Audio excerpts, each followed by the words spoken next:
ইশরাকের 2 রাকাত নামাজ আদায় করলে সমুদ্রের ফেনার চাইতেও যদি বেশি অপরাধ হয় আল্লাহ মাফ করে দিবেন।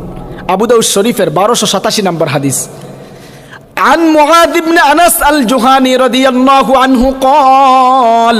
হযরত মুআজ ইবনে আনাস আল জুহানি রাদিয়াল্লাহু আনহু থেকে বর্ণিত, তিনি বলেন قال رسول الله صلى الله عليه وسلم, আল্লাহর রাসূল বলেছেন, মান قعد في مصلاه حين ينصرف من صلاة الصبح حتى يسبح ركعتي الضحى لا يقول إلا خيرا, যে ব্যক্তি ফজরের নামাজ আদায় করার পর জায়গায় বসে সে জিকির আজকার করে, সূর্যোদয় পর্যন্ত সে জিকির আজকার করে এবং সে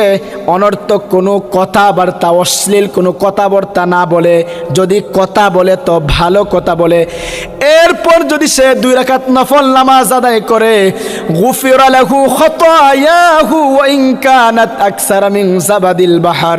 সমুদ্রের ফেনার চাইতেও যদি বেশি অপরাধ হয় আল্লাহ তাআলা তাও মাফ করে দিবেন। ফজরের নামাজের পর, সূর্যোদয়ের পর, ফজরের নামাজের পর বসে থাকবে, এরপর সূর্য ওঠার পরে যদি 2 রাকাত নফল নামাজ পড়ে